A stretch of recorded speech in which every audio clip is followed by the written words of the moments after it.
Okay जी। हमने अपनी पिछली एक दो वीडियोस में बात की कि चाइल्डहुड ट्रॉमा क्या है, एडवर्स चाइल्डहुड एक्सपीरियंसेस क्या हैं, और अब हम यहाँ पहुँचे थे कि स्कूल में बच्चे जब जो एक्सपीरियंस कर रहे हैं वो क्या है। उसी बात को थोड़ा आगे लेके चलते हैं, थोड़ा फर्दर उस पर जाते हैं और ये देखते हैं कि स्कूल के अंदर बच्चा किन लोगों के साथ इंटरेक्ट कर रहा है। एक तो उसका पीयर ग्रुप है जो कि उसके एजमेट्स हैं, जो उसके क्लास फेलोज हैं। दूसरा वो ग्रुप है जो उम्र में उससे छोटे होंगे या उम्र में उससे बड़े होंगे लेकिन उसके स्कूल फेलोज होंगे। उसके बाद स्कूल में मौजूद अडल्ट ग्रुप है। अब स्कूल में मौजूद अडल्ट ग्रुप कौन कौन है? सबसे पहले जहन में आता है टीचर्स हैं, हेड टीचर्स हैं। और फिर उसके बाद जो नॉन टीचिंग स्टाफ है वो है, कोई सिक्योरिटी गार्ड है, कोई हेल्पर्स हैं, कोई ऑफिस बॉयज़ हैं, कोई आया हैं, कोई नायब कासिद हैं। ये सब लोग स्कूल में मिलके एक एनवायरनमेंट क्रिएट कर रहे हैं। और फिर जो स्कूल की गवर्निंग बॉडी है और उसमें अगर एक सिंगल पर्सन ओन स्कूल है उसका डायनेमिक डिफरेंट है। उसमें अगर एक ऑर्गेनाइजेशनल स्ट्रक्चर मौजूद है, किसी स्कूल चेन की हम तसव्वुर करें तो वो डिफरेंट है। और अगर हम एक ऐसा स्कूल तस्वुर करें जो कि एक पब्लिक सेक्टर में बाकायदा एक एडमिनिस्ट्रेटिव स्ट्रक्चर के अंडर है तो उसके डायनामिक्स डिफरेंट होंगे। स्कूल में बच्चे का ज़्यादातर वक्त या तो क्लासरूम में गुजर रहा है या फिर प्लेग्राउंड में गुजर रहा है या कैंटीन कैफेटेरिया में गुजर रहा है, या किसी भी और लर्निंग एनवायरनमेंट में गुजर रहा है। लैब्स हो सकती हैं, लाइब्रेरीज हो सकती हैं। जब ये बच्चे स्कूल में आते हैं तो आइडियली स्पीकिंग, और किसी ने मेरी पिछली किसी पोस्ट के ऊपर ये कहा भी था कि दिस इज़ वेरी आइडियलिस्टिक, और बिल्कुल मैं इस बात को तस्लीम करती हूँ कि आइडियली स्पीकिंग हमारा ये ख्याल है कि स्कूल एक ऐसी जगह होनी चाहिए, एक ऐसी सेफ़ लर्निंग एनवायरनमेंट होनी चाहिए जहाँ पर हर बच्चे के लिए नंबर 1 इक्वल अपॉर्चुनिटी हो, नंबर 2 हर बच्चा एक सेंस ऑफ बिलोंगिंगनेस और सेंस ऑफ सेफ्टी के साथ वहाँ पर डेवलप होता रहे। जब हम कहते हैं कि बच्चे की डेवलपमेंट हो रही हो तो फिर हम उसकी बिहेवियरल, कॉग्निटिव और सोशल इमोशनल डेवलपमेंट और फिज़िकल डेवलपमेंट, साइकोमोटर डेवलपमेंट, हम एक होलसम पर्सनैलिटी डेवलपमेंट की बात कर रहे हैं। आज हम ज़्यादा फोकस कर लेते हैं क्लासरूम के अंदर। क्लासरूम के अंदर प्रैक्टिसेस क्या हैं, और अभी तक जो मैंने सर्वे स्टडी की है ये उसका सिर्फ एक पार्ट है। उसका एक पार्ट ये भी है कि टीचर्स आपस में कैसे इंटरेक्ट कर रहे हैं, एक पार्ट ये भी है कि टीचर्स और पेरेंट्स के इंटरेक्शन कैसे हैं। तो जो पहला पार्ट है कि टीचर स्टूडेंट इंटरेक्शन कैसा है, तो रिपोर्ट करने वाले जो उस सर्वे स्टडी में भी रिपोर्ट कर रहे हैं और जो लिटरेचर हमें बता रहा है, उसमें डेफिनेटली बहुत सारी चीज़ें हमारे सामने आती हैं जिसमें टीचर बहुत केयरिंग है, टीचर्स बहुत कंसर्न्ड हैं बच्चों की लर्निंग से। टीचर्स की फ़र्स्ट प्रायोरिटी ये है कि वो अपना सब्जेक्ट अच्छी तरह से पढ़ा सकें, बच्चों तक पहुंचा सकें। और टीचर्स की पाकिस्तानी सिनेरियो में अगर हम बात करें तो एक प्रायोरिटी ये भी है कि वो उनकी बिहेवियर मॉडिफिकेशन कर सकें। अब जब हम बिहेवियर मॉडिफिकेशन पे पहुंचते हैं तो बिहेवियर मॉडिफिकेशन में ज़्यादातर टीचर्स का ये ख्याल है कि there are only certain ways to modify behaviour. Classroom के अंदर दो बड़े एलिमेंट हमें नज़र आ रहे हैं। एक है कि बच्चे की लर्निंग और अचीवमेंट कैसी हो रही है, और दूसरा है कि बच्चे का बिहेवियर कैसा है। टीचर के ये दो मेजर कंसर्न्स हैं, और टीचर उसकी लर्निंग और उसकी अचीवमेंट को मद्देनज़र रखते हुए बाय एनी वे वो बच्चे के अचीवमेंट को बढ़ाना चाह रहा है। वो प्यार से हो, वो डांट से हो, वो सज़ा से हो, वो रिवॉर्ड से हो, किसी भी तरीके से वो बच्चे की अचीवमेंट को बढ़ाना चाह रहा है, ये उसकी एक पॉजिटिव इंटेंशन है। सिमिलरली वो बच्चे के बिहेवियर को डिज़ायर्ड सोशल बिहेवियर बनाना चाह रहा है, और उसके लिए भी वो चाहे तो प्यार से हो, चाहे डांट से हो, चाहे फिजिकल पनिशमेंट से हो, या किसी रिवॉर्ड सिस्टम से हो। अब ये 3-4 बातें हमारे यहाँ टीचर्स को कॉमनली पता है। जब हम उनसे रिस्पॉन्सेज मांग रहे हैं तो कुछ कहते हैं हम बहुत प्यार से समझाते हैं, हम बहुत प्यार से ये करें। They do not tell us what they actually do. So what is actually happening is coming out in very few responses. और उसमें वो ये कहते हैं कि हाँ टीचर तमाम बच्चों को एक जैसा ट्रीट करता है, नंबर 1। नंबर 2, जो लाइक बच्चे हैं यानी जो हाई अचीवर्स हैं वो टीचर के फेवरेट हो जाते हैं, और टीचर की उनसे दोस्ती हो जाती है, और टीचर का उनकी तरफ एक पॉजिटिव बायस नज़र आता है।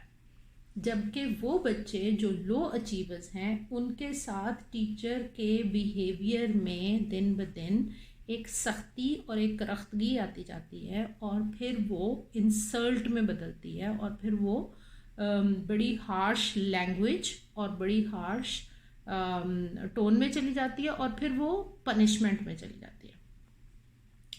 अब जब ये वाली ट्रेजेक्ट्री हम देखते हैं तो ये बढ़ता जा रहा है। बच्चे की अचीवमेंट इससे इंक्रीज हो रही है, ये एविडेंस हमें कहीं नहीं मिलता, लेकिन हमें ये मिलता है कि दिन ब दिन टीचर का उसके साथ रवैया गलत होता जा रहा है।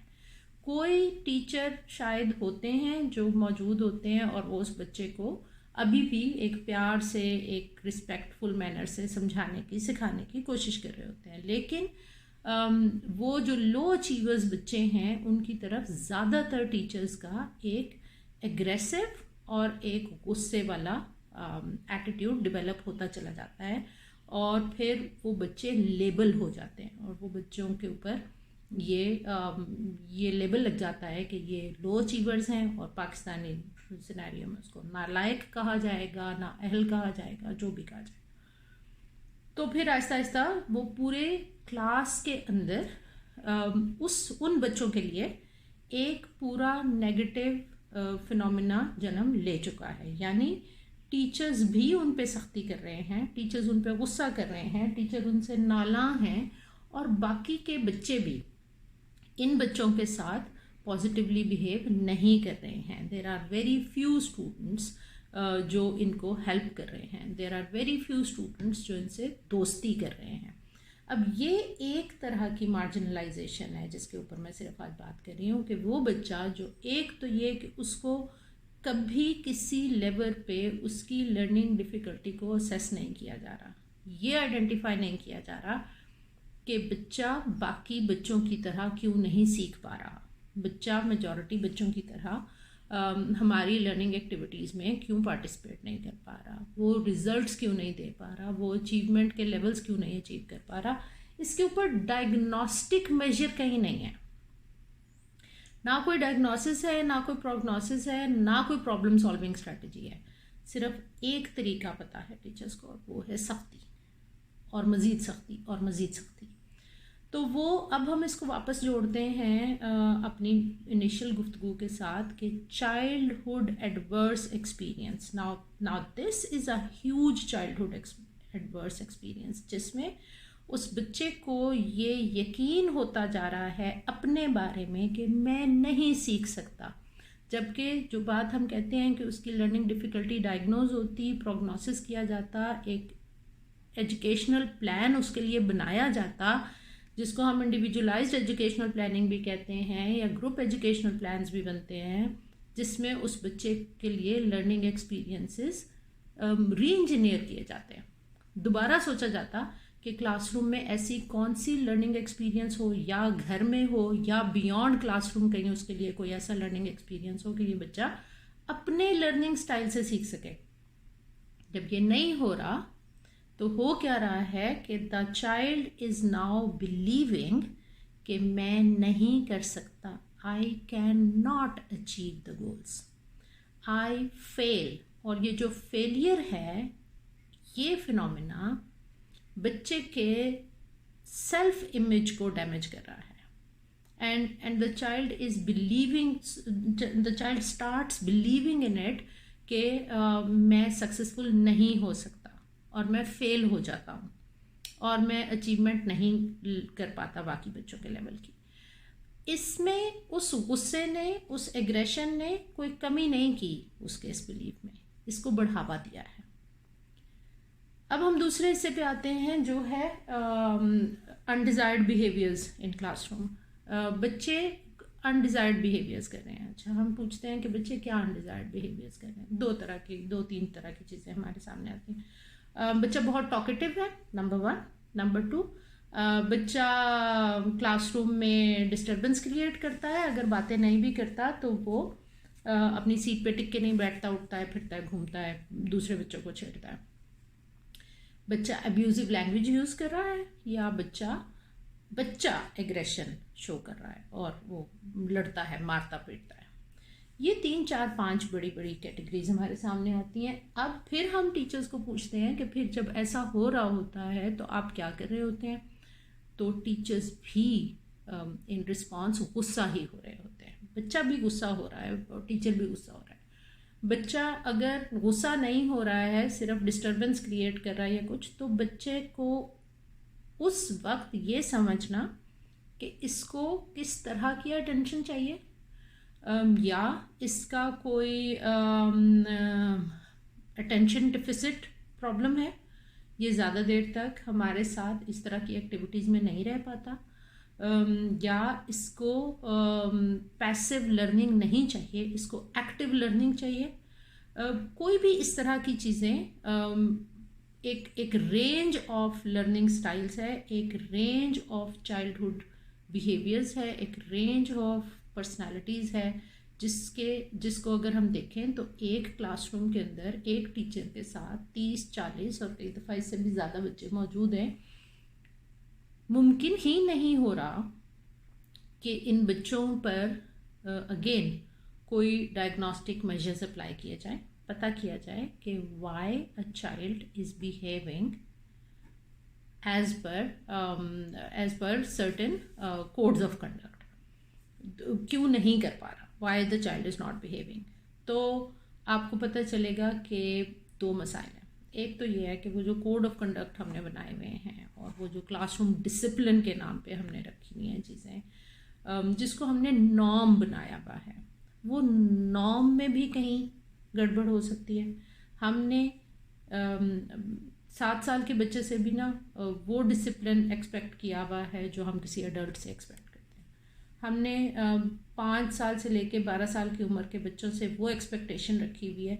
हम उस बच्चे को बहुत डिसेंट बच्चा कहते हैं जो अपनी एज से बहुत बड़ा बिहेव कर रहा होता है। तो शायद पहली चीज़ तो ये कि हमें अपने नॉर्म्स को भी डायग्नोज करने की ज़रूरत है कि वहाँ हमने क्या गड़बड़ की है। हमने क्लासरूम इंटरेक्शन में साइलेंस को क्यों इतनी वैल्यू दे रखी है? बच्चा बात ना करे, बच्चा बात ना करे, कोई बोले नहीं, इस साइलेंस को क्यों इतना बढ़ावा दे रखा है? हमने एक ऐसी कुर्सी में जहाँ एक शख्स 10-15 मिनट से ज़्यादा नॉर्मली नहीं बैठेगा अपनी ज़िंदगी के किसी भी पीरियड में, वो 10-15-20 मिनट से ज़्यादा उस चेयर में शायद नहीं बैठेगा। हमने उन डेस्क, उन चेयर्स के ऊपर बच्चे को घंटों बिठाना, इसको डिसिप्लिन क्यों कंसिडर कर रखा है? बच्चा उठ के खड़ा नहीं हो सकता, बच्चा मूव नहीं कर सकता। अगर हम अपने क्लासरूम एनवायरनमेंट को भी डायग्नोस्टिक तरीके से एनालाइज करना शुरू करें तो हमें पता चलेगा कि बहुत सारी चीज़ें हमने एक ह्यूमन बीइंग के बिहेवियर से ऑपोजिट बना रखी हैं, डिज़ाइन ही ऑपोजिट कर रखा है। तो फिर ये उस बच्चे का कसूर तो नहीं हुआ, वो तो अपनी बिल्कुल एक as a human being, as a physiological and psychological being, वो तो अपने तर्ज से बिहेव कर रहा है। हम उसको कह रहे हैं कि ये अनडिज़ायर्ड बिहेवियर है। क्यों? क्योंकि हमारी डिज़ाइन ऐसे हुई है कि हमने कहा है कि नहीं, तुम्हें इस तरह डिसिप्लिन होना चाहिए, और इतनी देर तक जब हम कह रहे हैं खामोश हो तो तुम खामोश हो, जब हम कह रहे हैं तुम बैठे रहो तो तुम बैठे रहो। ये वाला जो फिनोमेना है, इसको भी डायग्नोसिस की ज़रूरत है, और फिर बच्चे की पर्सनैलिटी को भी। तो गुस्सा, सज़ा और या फिर कोई रिवॉर्ड, पनिशमेंट रिवॉर्ड, इसके अलावा टीचर्स के पास कोई तीसरी स्ट्रैटेजी मौजूद नहीं है। ना टीचर्स को समझ में आ रही है, ना उन्हें लगता है कि कहीं और ये होता होगा। जबकि दुनिया में डायग्नोसिस पहली चीज़, आइडेंटिफाई करना, प्रॉब्लम हमारे साथ है, प्रॉब्लम क्लासरूम के एनवायरनमेंट में है या प्रॉब्लम बच्चे के साथ है, वो डायग्नोस करना और फिर उसके मुताबिक रीडिज़ाइन करना लर्निंग एक्सपीरियंस को। दुनिया में ये किया जाता है, ये नहीं किया जाता कि हम लर्निंग एक्सपीरियंस को तो स्टैटिक रखेंगे, सबके लिए एक जैसा है, वन साइज फिट्स ऑल, और हम बच्चे को डांटते रहेंगे कि इस साइज़ में तुम फ्रेम में पूरे आओ। तो ये हमारा एक मेजर कंसर्न है क्लासरूम पेडागोजीज डेवलप करते हुए, और जिसको मैं पीस पेडागोजी का नाम देना चाहती हूँ। उस पर सोचते समझते हुए मुझे लगता है कि we need to rethink in Pakistani scenario कि हम अपने क्लासरूम के अंदर क्या कर सकते हैं। एडमिनिस्ट्रेटिव स्ट्रक्चर्स और स्कूल ऑर्गेनाइजेशंस के अंदर हम क्या कर सकते हैं कि टीचर भी अकेला महसूस ना करे, टीचर की भी हैंड होल्डिंग चाहिए, टीचर को भी कोई सपोर्ट मैकेनिज़्म चाहिए कि ये बच्चा इस वक्त अगर किसी प्रॉब्लम को फेस कर रहा है तो कोई साइकोलॉजिस्ट, कोई काउंसलिंग सर्विस, कोई ऐसी सर्विस उसके साथ उसको हेल्प कर रही हो जो उसके पेरेंट्स के एडमिनिस्ट्रेशन के अलावा एक और कोई ऐसी सर्विस मौजूद हो जो हेल्प करे कि हाँ बच्चे का डायग्नोसिस किया जाएगा, बच्चे को हेल्प आउट किया जाएगा। टीचर के अलावा भी कोई मौजूद है जो काउंसलिंग सर्विस कर लेगा, जो पेरेंट्स को भी हेल्प आउट कर देगा। So these are some further thoughts.